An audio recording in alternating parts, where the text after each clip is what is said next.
listening does not mean I'm agreeing with you. It means that I'm listening for understanding who are you, how do you see the world, what's your view, what's your lens. And then once I understand that, then A, the relationship can be built, B, I can lead you because I have an understanding of who you are and what might motivate you. How might I move you? How might I entice you or encourage you, to go in a certain direction?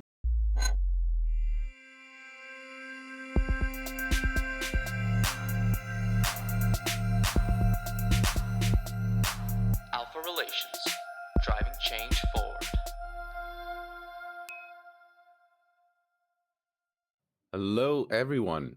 Welcome back to the next episode of ALFA Relations. We have a wonderful guest. She is a teacher, a mentor, a wonderful being that has taught many of us in our program, Human Relations at HSC at Concordia University, so much.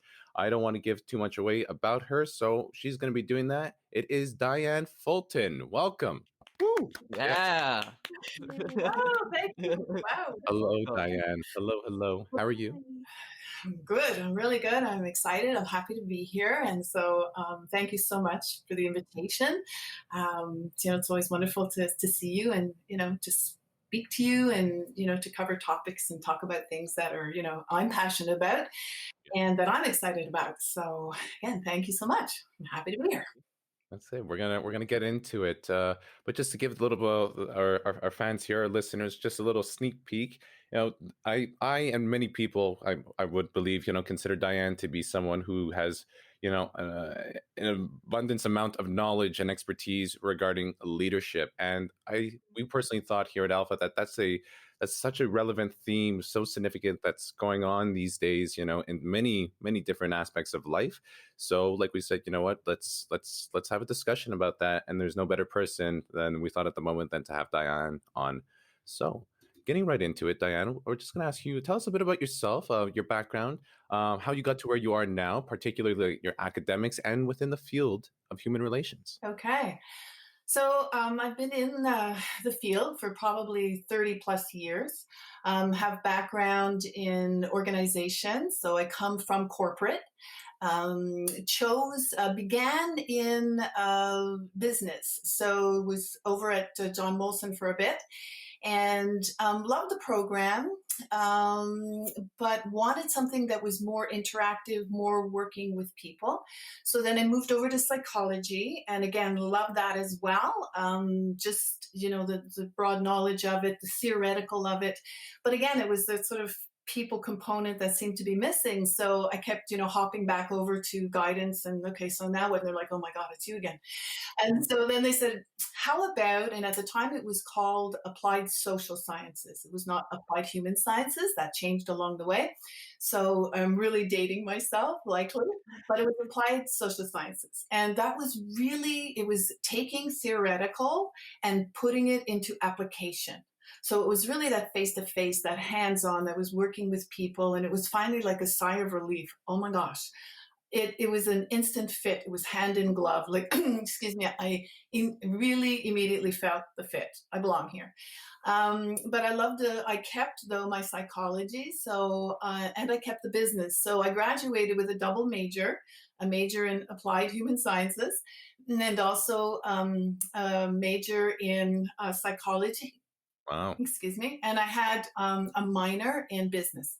So I came out with all of that. So with my undergraduate degree. So it was limitless. I felt possibilities. I stayed with corporate life, started to work more towards effecting change in organizations. I also have, because of my psychology, I worked a long time in the field of counseling and the field of addiction. So I have a strong profile in working with addicts and addictions, and I did working in closed units, so going into programs that were residential, so worked a long time in that.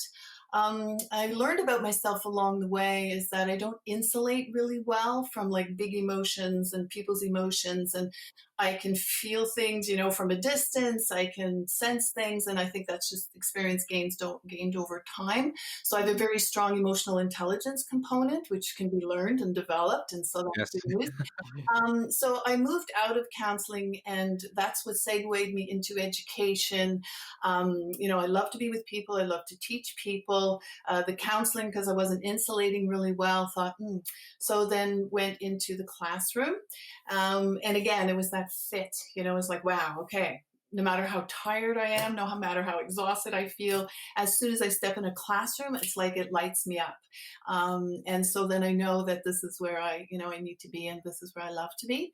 And then added more recently over the years, the coaching. So moving away from that sort of counseling component again, I went, you know, in organization, I work more as a process, like performance consultant. So, and that's anything people related. So your processes, your procedures, and then so added in the coaching component. And adding in coaching was helpful because it helped me to see people as robust. The counseling model can tend to have at times, is kind of my opinion, but more of a medical approach, you know, diagnosis and what's broken and let's try to fix it kind of thing. But coaching has more of people, you know, the initial approach for me, and this is my understanding of it and how I apply it, is that people are really robust. That no matter where they are in their life, no matter what they're facing, no matter what, you know, the circumstances are or the challenges that, and they might not feel strong, you know, and sometimes we go through things and we think, oh my God, I'm never going to get through this. How am I going to do this? But for me, coaching is seeing them as robust, you know, seeing them as resourceful, seeing their strengths, you know, and so added coaching, you know, later on to my sort of, you know, profile, I guess, as it was, or my skills and the skills that I have. And I've really, as an approach, you know, to working with people, I really enjoy it. Like I really appreciate that. And I think it has a broad application. And it fits. I can be in the classroom and coach, you know, I can be in the boardroom, I can work with VPs, so there's always, an application for it. So, Right. so that was helpful in terms of, and I see it as a leadership skill. You know, when I teach leadership, I see coaching as one of those, you know, put it in your toolkit because it's really, you know, a helpful approach. So, yeah, so that sort of, you know, brought me around. I've been in the department. I began as a student in applied human sciences. Then I worked on the committee that helped to develop our master's degree. So worked on that committee. And then, you know, have been in the classroom and have been there since. Courses that I teach, can I move into that or? I Oh, absolutely. The floor is yours. Go for it, please. yeah, so courses that I teach in applied human sciences, I teach across the range. I teach introductory courses and I teach graduating courses. So at the undergraduate level, and I love to do that. The foundational courses for me, like interpersonal communication, working in task groups, the leadership, to me, those are foundational. And those are where students learn to really explore who they are, what they know, how they know it, what are their strengths, what are their challenges, what skills do they have, what are the gaps, and then once the foundation is built, then they can move on into the graduating courses, and they'll have and because I know what they need to graduate and leave, I know what to put into my introductory courses, but then I also know what goes into the graduating courses. So I think that's been really helpful for me to be able to do that. So my favorites are the foundational courses. Those are the ones because I take a very specific approach. It's always been it's trying to help individuals, people, be it students, be it VPs, be it organizations, to take more of a self-reflective approach. And so that self-reflective approach is really about, again, it's that looking inside. What can I do? How do I do it? What do I need? It really is, I believe that a lot of our growth and our capacity, to interact, our capacity to lead is inside out. So it starts from the inside, and it's knowing what are my values. What do I believe in? What do I think? And foundationally, it's about relationships. That I think if you invest and spend time on relationships, we don't have to be best friends. We don't have to go out, for drinks and food, but to build a capacity to really respect others, and to be curious about others. And so then that leads me to my next foundational piece, which is about listening. And I say this all the time in my classes, and Go I for it. know Go you for heard me say it, that listening does not mean I'm agreeing with you. It means that I'm listening for understanding who are you, how do you see the world, what's your world, what's your view, what's your lens. And then once I understand that, then A, the relationship can be built, B, I can lead you because I have an understanding of who you are and what might motivate you. How might I move you? How might I entice you or encourage you, to go in a certain direction? So, it. Wow. Wow. That was great.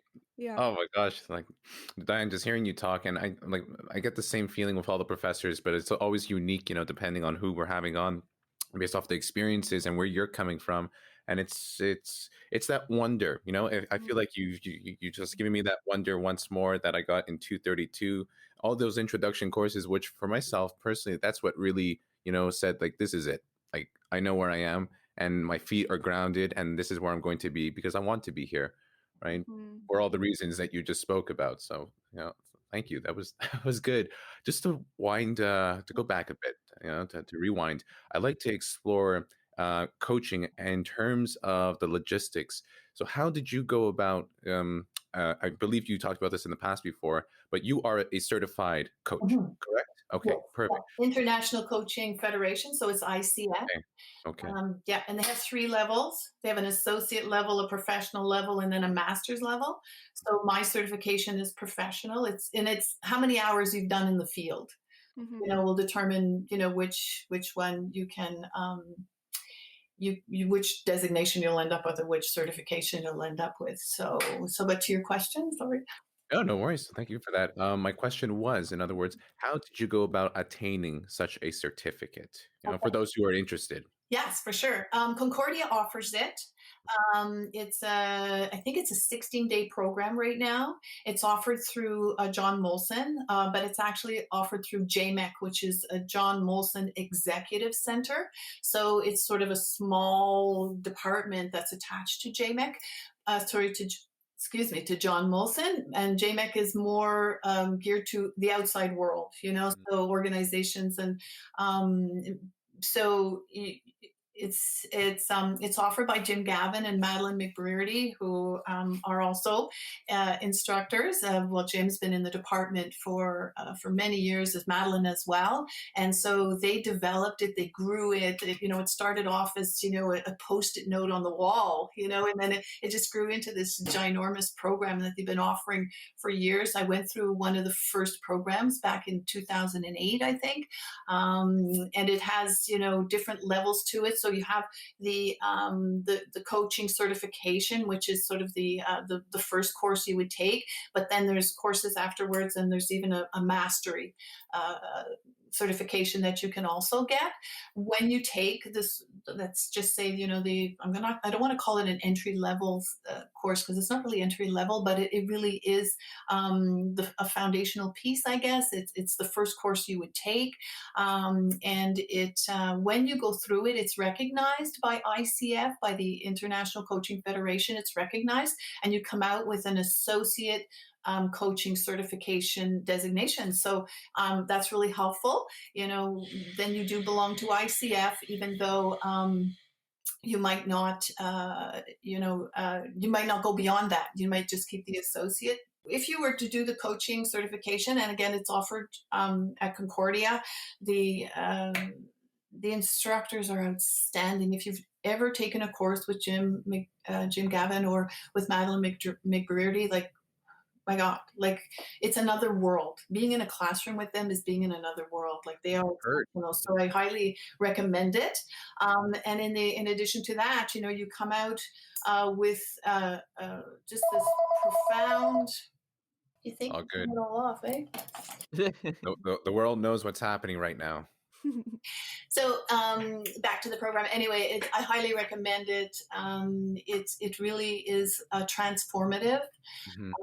And again, it's built on a lot of the philosophies that I believe in. You know, that inside out type of approach. You know, to really know yourself well, know how you show up, know how you know, what are your preferences, what are your defaults, what are your biases, what lens again are you looking at the world through. So when I do show up and you know, subjects show up in front of me, you know, people bring, you know, their stories, and they bring their, I know which stories will trigger me, I know which stories I'm like, oh, you know, I know which stories that, oh, I don't know if I have the knowledge for this. Like I really have, you know, really, I think, broad understanding, and I've been in the world for a while. So I've had, you know, years to accumulate the experience that I have, but I think, have a broad view of myself and but the coaching program for me, just, you know, to step back, the coaching program for me offered through Concordia, through JMAC,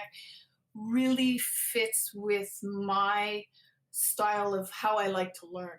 You know, I sitting in a classroom and hearing lecture, not so much. I learn from that 100%, but I really need to be in it. Like I need to Makes sense. play with the pieces, pull it apart. I need to dig into myself, do that self-reflection. Like I appreciate that work, Mhm. and I try. I think to how I structure, you know, my work or my courses or is to have students do the same. You know, just dig in just a little bit. You know, to see what's Mhm. in there. So yeah. Absolutely. Yeah. Yeah. We'd be surprised once we scratch past the surface. It's really funny when that happens too, when the, two students like in working with task groups do that Mhm. right as they're approaching the deadline of their final project presentations, and like, oh, so this is what's really been going on. And we have 1 week to process it, analyze it, and then put it into a presentation. But yeah, I hear you. It often comes afterwards, right? Yeah. That sort of recognition and that the realization. And I learned a lot by being a TA. You know, Mhm. I go back to TA the course and thought, oh my god, I never learned that. That's what this was about. Like, it's really a whole different perspective, right? It's a different Yes, view. that it is. Mhm. So then, just to talk a bit more about leadership, you've kind of mentioned it a little bit in your discussion about coaching and what you've done in the past academically, but just so more specifically, what is leadership and what is the importance of leadership as well? Okay, so what is it? Wow.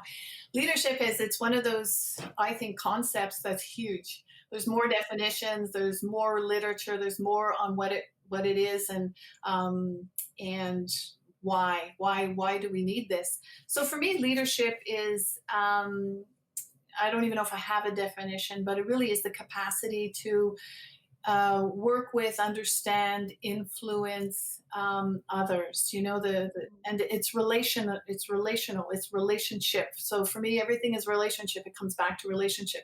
If I build relationship with you, if I connect with you, if I, you know, develop my capacity, you know, for understanding, for listening, for, you know, having that level of emotional intelligence to know what's going on inside of me, but also to sort of anticipate what's going on with you, anticipate what might happen to you if I give you news or give you information. So leadership is also for me the capacity to, what's missing in this scenario, like what Mhm. needs to get done.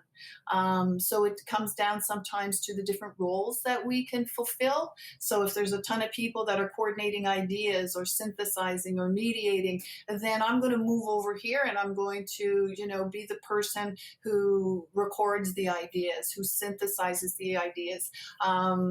And so it's really that capacity to see what's needed, what needs to get done. It's situational. You know, leadership Mhm. is situational. So I genuinely believe that leadership is not one size fits all.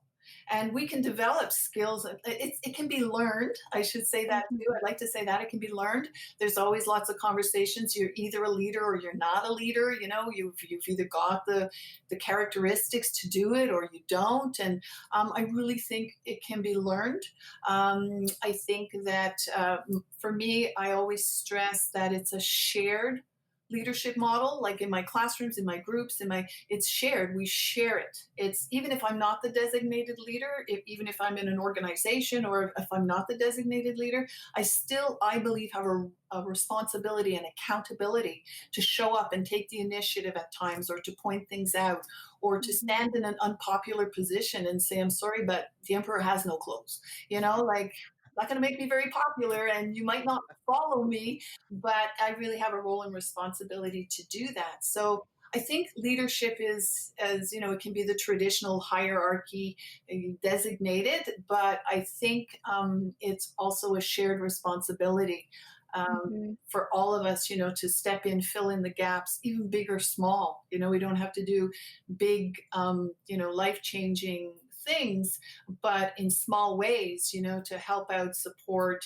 the other person. So then, with keeping all that in mind, what you just said, could you name some benefits and challenges of leadership? Benefits and challenges. So I think if we step out, the benefits of it. So the benefits, big and small, because I always go kind of micro, it's kind of group work. Okay, what's the benefits in a group? In a group, it's really getting people organized, getting people on board, getting people engaged, figuring out what it is that they are strong at, and maybe offering them things that will keep them engaged if they're strong at it and they feel passionate about it. But I'm not sure. I think the micro works just as well in the macro, and we have huge issues worldwide right now that are requiring strong leadership capabilities. And we're seeing, if we look at, just if we can frame it in the pandemic, and maybe that's going too broad, but if we frame it in pandemic, the benefits of having a leader who can assess what's going on, what needs to get done, and having the courage to do it sometimes. And we can see throughout the world that there are countries that have, navigated pandemic a little easier than, or a little, with less dire, impact than other countries. And what's the difference between them? And then you can look at different leadership styles, right? You have your authoritarians, and then you have your laissez-fairs, and then you have your democratics, and then you have and depending on what needs to get done. Example, wear a mask. If you, in countries where we have, rights and freedoms, like, Canada, US, and we have the right or the freedom to say yay or nay to that, except when then leaders can step in, and now they're imposing it, they're telling us you have to, and lockdown. We now have a curfew here in Quebec, and if you're outside, outside after curfew, there are fines and people getting fined. And so now they're coercing us, they're being the authoritarian, they're get this done. And so we conform, we're compliant. So, the benefit of leadership, I think, is being able to assess what's needed. And it goes back to what's in my toolkit. Can I be the authoritarian if I need to? Can I be democratic if I need to? So I'm very much about, building your capacity to lead as a not one size fits all, having more of a blend. I'll call it a blended approach, but being able to pull out, okay, I need to stomp on this. So it's going to be authoritarian. Got to happen. I'm going to be democratic about this. We're going to talk about it. We're going to explore it and see what can work best for all of us. But when we look around the world, there's in some ways, let's say, I'm going to say China, which has more of an authoritarian approach. Everybody had to wear masks. Everybody had to do this. They were compliant. They did it. It helped to contain the virus a lot more. But then ironically, if you looked at down in the States, you had, Donald Trump at the time, who was also authoritarian, but chose to take a different stance on it, and then, even though he has an authoritarian approach, he gave, the people the choice to wear them or not wear them. He wasn't really going to. And so he's trying to be, I think at the time he was sort of trying to be more democratic, more people have free will and freedoms, and so they need to do this, but it ends up being more of a muddied kind of leadership style. I'm really this, but I'm going to try to be that. And in the end, there's confusion and people polarized on it. So, I think, and that for me comes back to having a strong concept of what will work and what won't work, Right. and being able to effectively initiate it. So I don't know if that touches on where you wanted to go. Yeah, it does. Yeah, I definitely think so.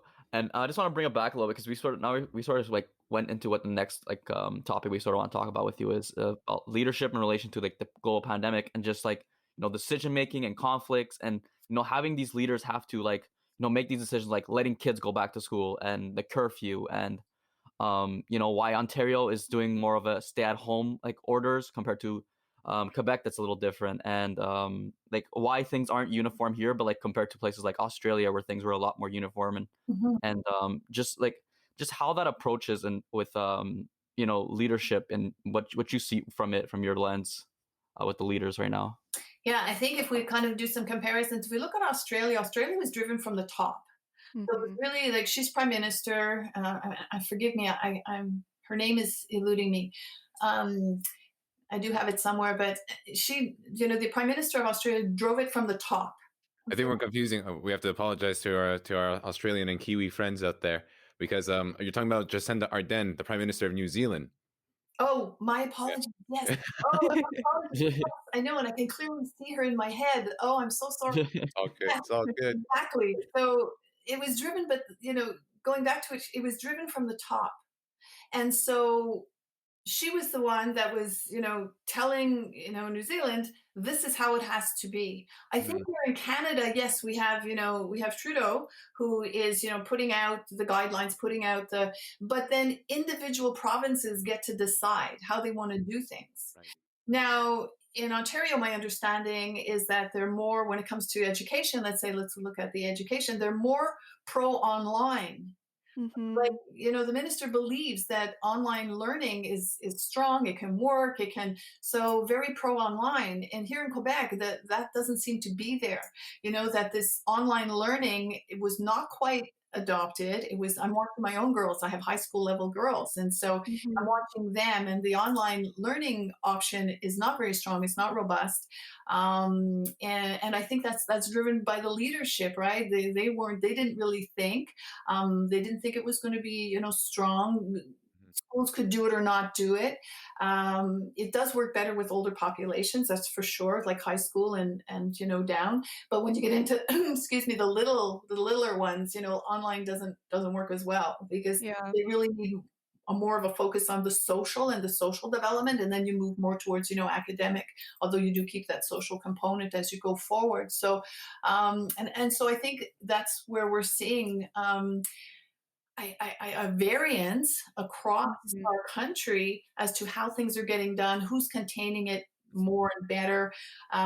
When we were in strict lockdown in March and April going into May, the virus did get tamped down because there was Mhm. nothing for it. We weren't out there.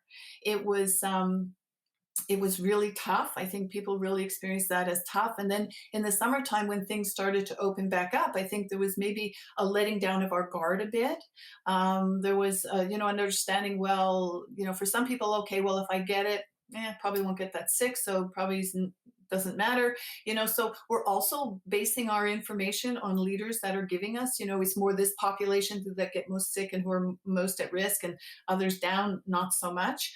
Mhm. And so based on the information we're getting is how we behaved, but then suddenly now the virus is starting to flourish again. So it was challenging. It was challenging because I think that there was a lot of different values, different beliefs, different strengths. Like when you look at Ontario, yes, we can go online because we believe in it. We're going to support it. We're going to put the equipment out there. Quebec, not so much. Where we don't know that it works that well. We don't think it does. And again, it's this leaders saying Mhm. we're going to do this much, and then we're going to let the ones below us decide how they want to do it. So there's really a missing of a global strategy. And I think in New Zealand, there was more of a global strategy for New Zealand. Like, this is how we're Mhm. going to do it, and here's how I would like each of you to behave. Now, some people might not like that directive approach, but it seemed to work. Where in the US and I think in Canada, we had these guidelines, and Yeah. then each province could implement as they wanted, depending on the preference of the leader, depending on where, the strengths of the leader, depending on. So then you have this variance, I think, of how things get implemented. And when you look at the big picture of it, I think we're struggling more. Right.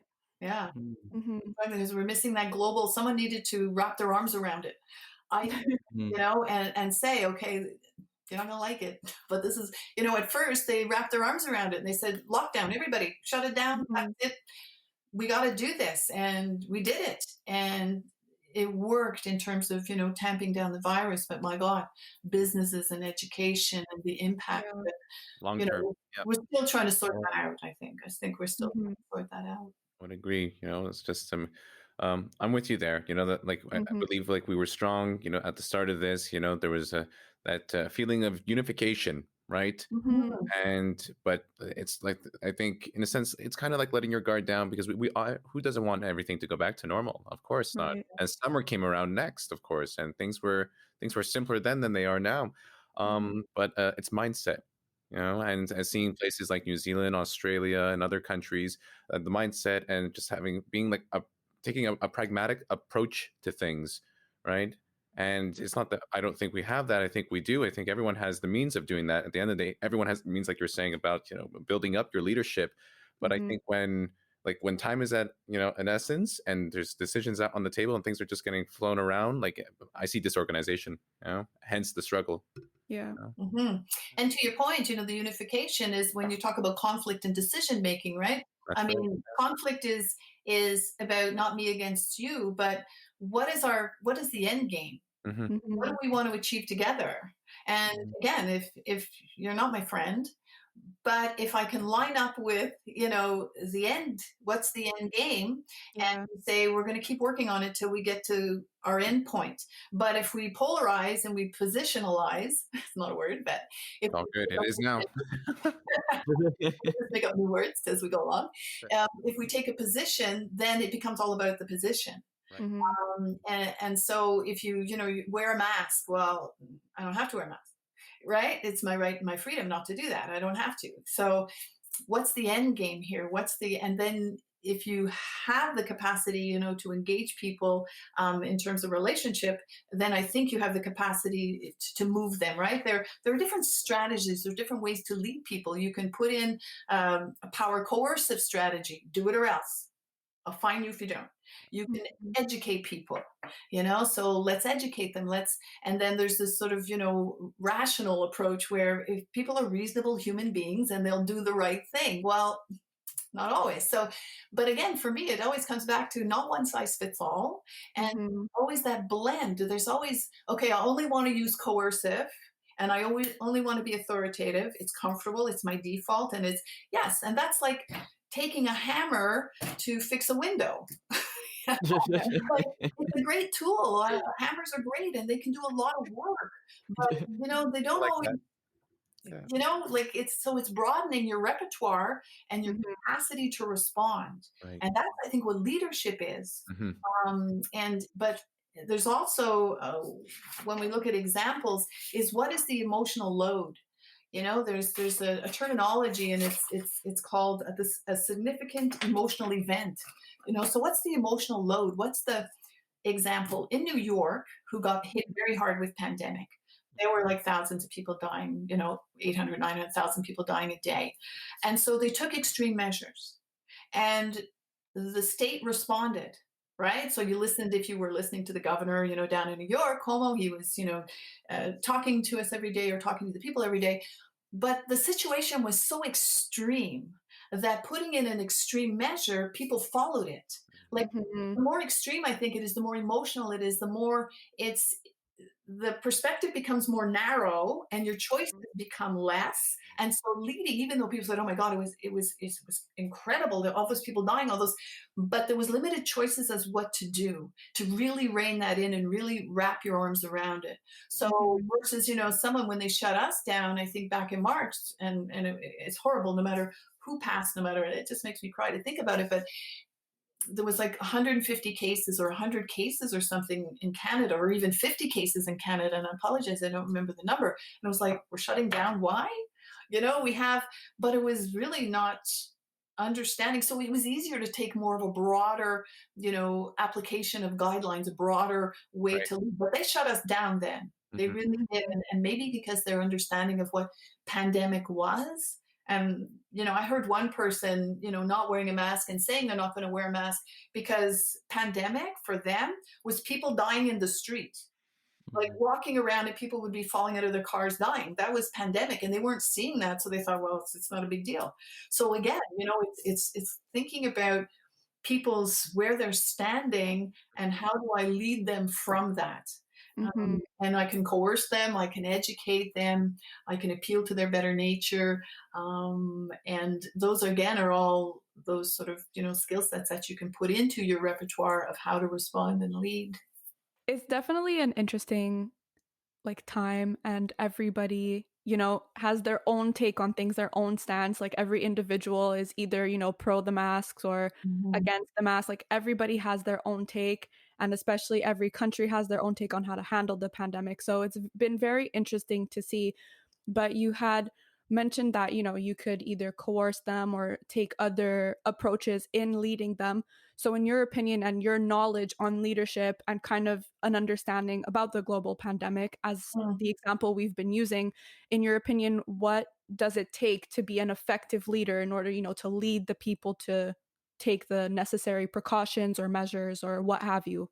And I would stack up my approach. I would stack it up. So I would start off with probably authoritative, just saying, and it's also information sharing. It's about being honest. It's about being, so maybe not authoritative, but really starting off with, and as I'm saying it, it sounds more like an educative approach, right? Let's educate, let's tell people what it is. Let's tell them how it works. Let's be consistent. And then, help them to understand, support them in their, oh my gosh, I know this is going to be painful. I know this is going to be hard. Here's what could be lost. Here's what could be gained. It's going to impact your business. It's going to impact education. It's going to impact. And so I think I would start off with just a very sort of broad, this is what it is, this is how it behaves, this is how it acts, this is what the science says, because in the science, and this is what it's going to be grounded in, and then make those hard choices. And at that point, you have to do this way. And I think if, like for us, I think at the beginning when they shut us down, that's what it was. It was, we didn't understand a lot about it. And I really believe, in my view, it was more of a fear-based approach. A lot of fear out there. I'm not sure I would scare people. That would not be my approach. I really would I'm an educator, so I would definitely take an educative approach, try to educate people, try to help them understand. But then at the same time, I think there needs to be support that's offered. So if we're going to take away people's livelihood, then we do need to replace that with something, so that people can continue a certain quality of life. If lose too much, then it becomes unbearable, and then it's hard to comply, because the pain that you're in and what you're experiencing is so unbearable that why would I comply? I can't do that. So yeah, I think I would start educative. Then I would start with making those hard decisions. Be prepared to stand in an unpopular position. People aren't going to like it. They're not going to like you. It gets complicated when we're talking about, I think, the political world, because people want to keep their jobs. So, sometimes they, don't want to stand in that unpopular position because that means it could get voted out. But at the same time, I think that, erring on the side of people's safety and people's health and people that really understanding that and prioritizing that, And hopefully you won't bring everybody along. I think there will be people who will be unhappy. There will be people, even with your best effort, will be negatively impacted by decisions that you've made. And it's so dire because people could lose their lives. Like, leading in these times, Mm-hmm. like I don't know in the end who gets a pat on the back, because it's really not that kind of yay triumphant leadership thing. It's really doing the best you can with what you know. Mhm. But I think that leadership also has to have flavoring of empathy, Mm. the Mm-hmm. capacity to walk in other people's shoes, and that's why I think blending your approach, if you can, to make hard decisions, to being able to support when you need to, uh, being democratic, that sort of democratic type of style, being autocratic when you have to, and that's why I think there's the model, like the situational leadership model, right, by Hersey and Blanchard, and that there's not one size that fits all, and so you direct, you delegate, you support, you coach, you really, I think leaders who have the capacity to read the situation and bring the tools, not always the hammer, but sometimes you need a screwdriver, sometimes you need a saw, Mm-hmm. sometimes you need glue. Like, you have to be able to know what to apply, when to apply it, and how much to apply. And that really is knowing yourself, knowing your strengths, knowing your challenges, and being willing, to expand and grow, the areas that you need to do that. Yeah, That's good. totally agree. Keeping all this in mind, Diane, I mean, we've looked at conflict, we've looked at decision making, being versatile, being a leader, right? Being able to take the situation at hand, be up on your toes, and roll with the given moment. And knowing that, like you mentioned, I mean, this last year and still continuing into this year, it has been a rather lucrative time for so many different types of situational conflicts that require such leadership to be taken. And what we just want to ask you is run a few scenarios, okay? Real life scenarios. So here at home, Montreal, Quebec, Canada, here we are. We have a curfew in this province. If you were a part of the leadership team and the decisions that were going to be implemented, let's say within, I don't know, 24 to 48 hours, what would you have brought up to the table, with your colleagues at that time that should have been considered in relation to leadership and the decisions that we're going to be moving forward with? Yeah, that's a really good one. The first thing that comes to mind to me was the education system, Mm. right? And education was, everything's a system, right? So we know that everything's interconnected. That's right. So you move one part, it moves another part. Another way I have of saying this is, you throw a rock in the water and the ripples go out. You have to try, as a leader, I think, anticipate those ripples. Mm-hmm. Like, what's going to get hit? What's going to get impacted? And one of the things that I noticed, and I'm in education, my husband's in education. He works in the elementary school system. So he's got, the little kids and one of the things that happened consistently, my experience and what I was getting from others, is that our government was making decisions around education. And here's why education was also important, and we know this, is because if we don't open education and we don't get kids back into school, we couldn't get industry back up. We couldn't get the economy running again. And there's the system piece, right? It was connected. So we shut down schools, and especially the little schools. High schools not so much, because high school kids can probably stay alone and you can still go out to work and they can let themselves back in the house and stuff. But the little ones, they need someone at home. And we were in, this grandparents, couldn't take care of kids because of the age group they were in. And so, parents, even if they went back to school, back to work, they had nobody to look after kids. It was hard to find, sitters and people to take care of the kids. So really the solution, they believed, was to get kids back into school. That was what they wanted to do. So they made decisions, such as, okay, we're opening the school on, I don't remember all the dates, but on May 1st. Mm-hmm. And they threw that out there, and then the schools had to figure out how to open. Right. And schools were like, how do we do this? Like, no more guidance than that. Like, you have to open, get the kids back into school. So then you have, again, that sort of silo, right? You have how many schools? 1,500 schools in Quebec or more, and so now they all have to open, and they're all opening the way they think fits best with who they're opening for. And so I think that the people who are going to be impacted by decisions were not at the table. Mm-hmm. And sometimes we don't want to bring them to the table as leaders because, oh my God, this is going to be long. Yeah, it was going to be long, but then there was, okay, we won't open on May 5th, 1st. Yep. We'll open on May 15th. We'll give you 2 weeks to get your stuff together, you know? And then the pushback, and teachers didn't want to go, and teachers were scared, and they were scared they were going to get COVID. And, you know, at one point they said, okay, anybody over a certain age can't go back into the system. But then they realized that the vast population of the There's a lot. that age, and they were going, okay, well then it's not that age. Well, let's move the age up. So then, you know, people over this age could go back into the schools. But then those people, those age, had to go back into school where there was 300 kids, but they weren't allowed to go visit their grandkids. So then they were like, oh my God, how is that supposed to work? So I think for me, the big misstep, I don't want to name it, I don't want to be too strong on my words, the big misstep was not having the people at the table who were going to be impacted by the decisions. And those people needed to put their input. So it was almost like hurry up to go slow.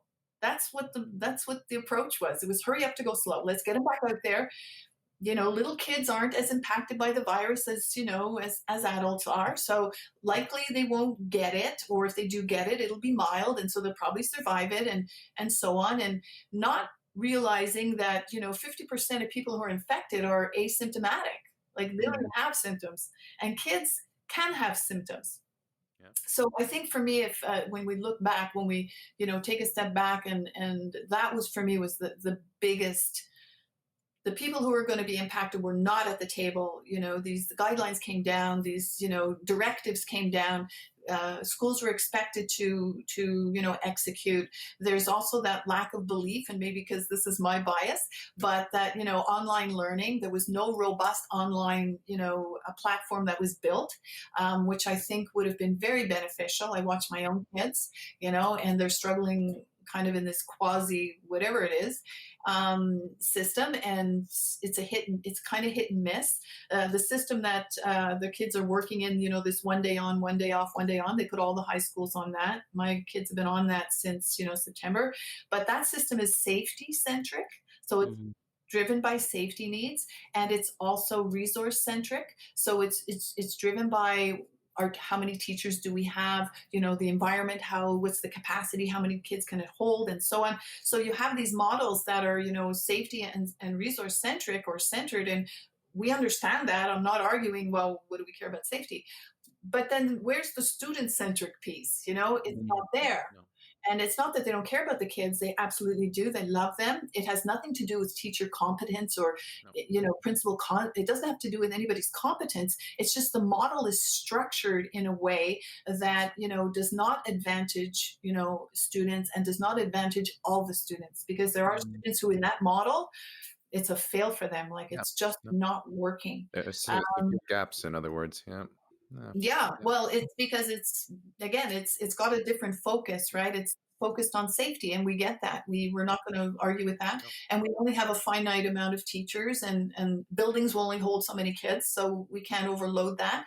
But at the same time, it's a struggle. Like it's really been incredibly hard. So I think if I was, you know, if I were to step back, I would not hurry up to go slow. I wouldn't choose that model. And I would 100% put the people who are going to be impacted at the, you know, impacted by decisions need to be at the table. Like they needed to be there. They were not in some cases, but they were responsible and accountable for implementing the directives, which is really hard. I'm accountable, responsible, but I don't agree. You know? So how does this work? And I think that there was it caused a lot of confusion. It caused a lot of anxiety. You know, even though a percentage of cases in schools seems to be really low, and I think that's true, but in September, I think it was 1.5 million people in Quebec went back out onto the workforce. When they opened up schools, they put, you know, kids out there, they put teachers, they put bus drivers, they put all of these people out there. And then, you start to see the cases rise. Hmm. But they're still attributing case rise to small gatherings and small groups. They're not attributing, schools and kids as contributing, to the overall sort of numbers. Hmm. But I still can't imagine there's not a correlation between putting 1.5 million people back out there, and that somehow that's not impacting, the numbers or the growth of cases. So I would say that disconnect between, here's the directive and the guidelines, and then, dispensing it and leaving it to individual provinces, Yeah. schools, principals Right. to implement their own thing. Hmm. Wow. It ended up, I think, with too many things that everybody had a different problem or a different issue, which I think had there been a more cohesive um, plan, bring everybody on board. Even some people might say, well, I don't like that. Okay, but if we all work together, if we're all rowing in the same direction at the same time, we're going to make way more progress than everybody having their oar in the water, a different time, different rhythm, then the boat's all over the place. And so there's a kind of feeling that the boat is kind of all over the place. We have a curfew, 8 o'clock. So you can't get COVID after 8. I don't know. Like, you know what I mean? Like I hear you. something No, loud and clear. Yeah. feels random. Yeah. It feels, what can we do? Like, what can we do that's going to have maybe least resistance from the people? I'm not sure. Like, I'm not sure the decisions that are made sometimes, they feel random and Yeah. or left open to interpretation. So, okay, I'll do it my way, but then someone next door is doing it a different way. So how does that work? No, definitely a lot of trial and error, but in this case, it's just it kind of feels like, let me just take the dart, cover my eyes and throw it, and hopefully it lands on the bullseye. Yeah. Which Mhm. is pretty dangerous and reckless. Yeah. Well, it's Yeah. and I think it causes confusion for people. It causes Confusion. resistance. The last thing you want is resistance. You don't want people resisting, and then you get resistance, and then people say, "I'm not going to comply." Yeah. And what you want, because I think what's happening a lot with leadership as well is that they put strategies and they put strategies in place that uh, it requires compliance. And it's not compliance that they need. They need cooperation. They need people to cooperate with them. So they need strategies that engage people to be cooperative, right? Because if I, I can take my hammer, but I might I like need, that one. Yep. yeah, I might need something. I might need a softer approach. I need you. I need your help. I need your support. I need you to engage with me. And I think the strategies and the leadership style didn't lend itself to that in some instances. It was more compliance. Do it or else. Do it or else I'll fine you. Do it or else you get sick. Do it or else you'll die. Do it or else you can't go back to work. Do it or else we can't open the. But I need your cooperation. But I was never at the table. You didn't invite me in to sit with you to work this out together. And what that sounds like at the end of the day, and again, like, this is going to sound a little cheesy, but like, it sounds like they needed a bit of human relations at that table. Maybe a few of us from AHSC, who knows, something like that. And that being said, like, well, in all honesty, I think someone, from an outside objective perspective, should have been there to facilitate that process, to take the different voices from the different sectors, different demographics, right? And just have that sit down. And I think just to explore that a bit more, Luca has a question regarding that. Yeah. That's a perfect segue, Alan, actually. Very much. Yeah, so stepping away a little bit from leadership within maybe the global pandemic, but like, leadership could take on, like, people could take on different, or take it on in different roles and different positions. So we wanted to just sort of like discuss maybe the difference between like a leader, a manager, and a facilitator. Yeah, and so for me, it's really kind of maybe in that order. Leaders are people who engage, who inspire, who have vision, who have the big picture, are more strategic, perhaps. Manager is someone who manages the people and the pieces. So you get the big strategic, and then how do you execute that? Who's going to do what? How are they going to do it? It's more transactional, maybe. Managers are more functional, and then facilitator which I think what you said, Alan, was great, was that facilitating the process. I think facilitation is a leadership skill, and a Mhm. facilitator is someone who I'm not in. I'm not invested in whether your kids go back to school or not. I'm not invested in whether the economy opens, but I am invested in getting everybody at the table. I am invested in a process that, Mhm. facilitates decision making, that facilitates resolving conflict. So I think that, to me, those are the kind of the distinctions. I could be a facilitator, and they're also kind of like the Venn diagram, right? They overlap. That's right. So leadership, and then it overlaps with a segment that's managing, and then overlaps again with the facilitator or facilitation piece. And I think that it's really important to be able to understand what you like to do. We often elevate people in organizations to leadership. We give them they're a specialist, let's say, highly regarded. They're fabulous. They do an amazing job, and to reward them, we give them a team Hmm. to lead. And sometimes the last thing they want is that. They have no idea how to do it. They're the Mhm. specialist. They're the but now we're asking them to manage. So I think for again, it comes back to that teaching piece. You can be taught to do it.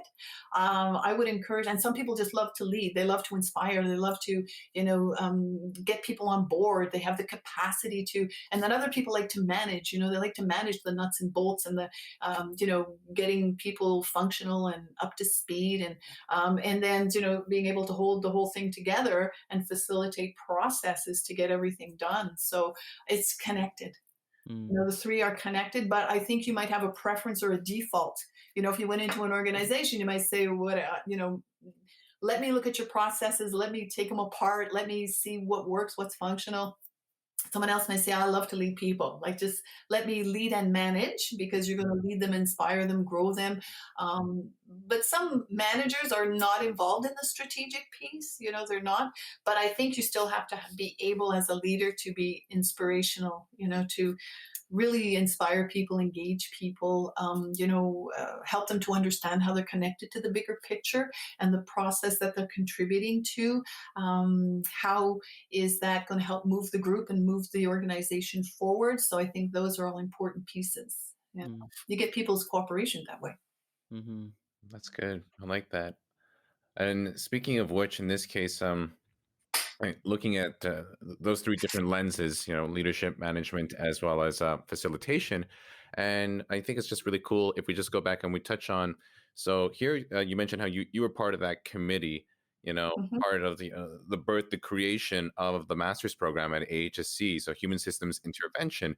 And, in this case, if we just build up on what we were just talking about, in what capacity, what format, did you contribute, to that committee, and what comes out of it? So was it a facilitative process? Were you managing something in particularly? Was there a leading capacity? You tell us. Okay, so being a part of the committee, my tasks and roles were research. So it was researching what's out there, what gets done. There had to be a distinction between our the applied human sciences, like undergrad, and now this is a graduate program, right? So what was the focus going to be, and to make a distinction between them. So it's and the big picture is human systems intervention, right? HSI. So for me, my role specifically was doing research. It was doing running surveys. It was collating the data. What do people want? What did they imagine it was going to be? And then pulling all of that together, and then just feeding it back into the committee. So it was more in a research capacity, and also trying to distinguish. Okay, how is this program going to be different? And really, it has a big emphasis on self as an instrument for change, Right. going into organizations, looking at systems, really has a systems perspective to it, being able to, break systems down, understanding systems. And then it's sort of, how do you get in there, and for me, it's like walking through an ecosystem. Mm-hmm. And Mm. I've given this example before, I think, is that when you go down to the beach, and you're walking, Mhm. you're playing in the water. And I know my kids did this when they went to Prince Edward Island, and then the water goes out, and then it's shocking what's there. You got starfish and you got plants, you got things growing. So so I think HSI, the master's program, really helps you to anticipate what's under the water, Mm. and if I walk in here, how am I going to walk? How am I going to place my feet? So it was, important to understand that. That just came through, through research. It was also to develop a program that was unique, that was different from there's not one like it in Canada. That's right. Like others in the world, but there's not one like it in Canada. So really wanted to make it, to differentiate it. Why come and do this program? And what will I get at the end of it? Who will I be? Because it's often a skill set. It's a perspective, that coming out of your undergrad degree, you get, this, you don't necessarily get a traditional title. Okay, I'm now going to be this. You get, the skill set that can be transferred. It's applicable, and it can really go anywhere with you. Or you can invent yourself, Mm. and say I'm a consultant, or I'm you can apply it that way. Mm-hmm. And what led to like AHSC like wanting and or like needing a master's program? I think the putting the masters in place was an opportunity to elevate the work that was already being done at the undergraduate level. I think it expands, your clientele. So being able to, bring in more students.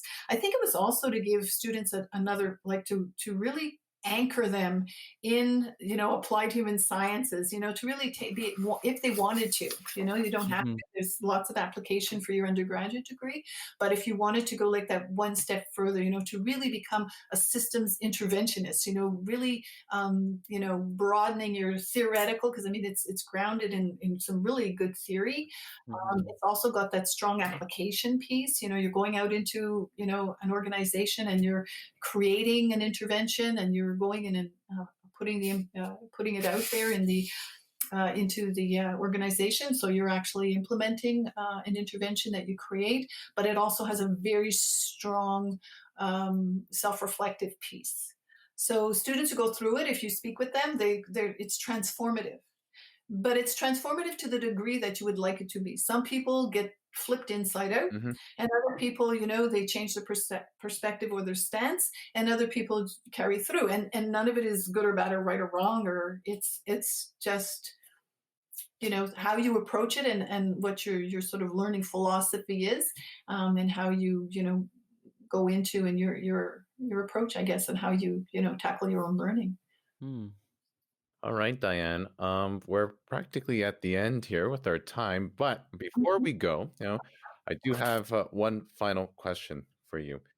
I'd like to do this, especially like with our profs. I think you're all so wonderful, and just Luke and I here are now graduates. We've had a lot of great experiences, under you and many other wonderful professors.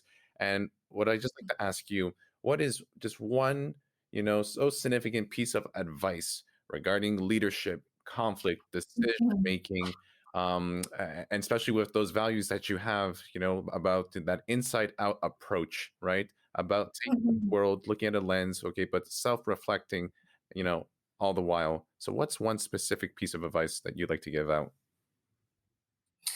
I think, excuse me, for me, leader, or developing into a leader, is to understand. I think that we can all do it. Mm-hmm. We're all leaders. We all have the capacity. It can be big or small, and that sometimes the situation will draw us out. And I think that it's to have that openness, and it's relational, like it's relationships. So it's really build those relationships with people, be curious about people, wanting to be of service to people, wanting to be helpful, and not make it about you when you're leading, but make it about others. And I think that for me, that's always served me better. It's not to be, the only person in the room, or wanting to be the one that has the loudest voice, or wanting to be the one to be of service, wanting to be the one, what's missing here? How can I fill in? So it's having, the ability to read things. And I think if I disconnect from my needs, and focus on what's going on in front of me, and how I can be of service. That's a position I find has always been, it's been a strength for me to be able to do that. It's not everybody who wants to do that, but it's never let me down. Like when I stand in that position as a leader, and put people first, it's never let me down. So I continue to do that, and I continue to work hard on growing that. So I believe it. I can attest to it. From being a student, with you along with Luca, and working alongside you with TAing with the others. Yeah, that's awesome. Great experience. It was. All right. So I do believe you have some concluding words for us. I do, and I love this when you said it to me. I loved it, and so I'm going to repeat it back for your audience because I think they're going to love it too. And so here's your motto, and I've written it down because I'm going to keep it with me as well. So it says, "We are ALFA Relations, driving change forward." That's perfect. And so you nailed it. That's you nailed it. So, we are ALFA Relations, driving change forward. That's brilliant. Well, thank you, Diane. All right. Thank you. Thank you so much. Thank you so much. Such a pleasure. It was. What am I doing again? Oh yeah. Thank you for listening to this episode. If you're new here, hit that subscribe button, turn on post notifications. If you're on other platforms, hit that follow button. We're going to leave our link down below on our Instagram. And thank you all for listening once again, and peace out. You know you want to.